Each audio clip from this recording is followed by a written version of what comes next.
Macro economics का 12th class का numerical discuss करते हैं। Calculate the net value added at factor cost when operating cost surplus is rupees 3740 CR. Increase in unsold stock is 600 CR.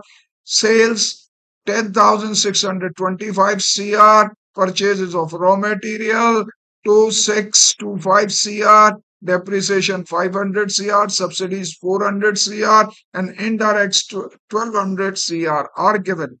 Then value of output हम जानते हैं sales plus increase in stock, तो sales हुई वो 10,625 plus 600 increase in stock तो हो गया 11,225.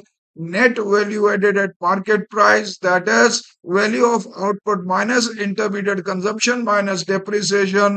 तो जब हमने इसको माइनस किया तो आंसर आया 8,100 CR. और net value added at factor cost, इसमें इनडायरेक्ट टैक्स घटा देते हैं, सब्सिडीज को ऐड कर देते हैं, और total 8100 minus 1200 plus 400 is equal to 7,300 CR. Okay.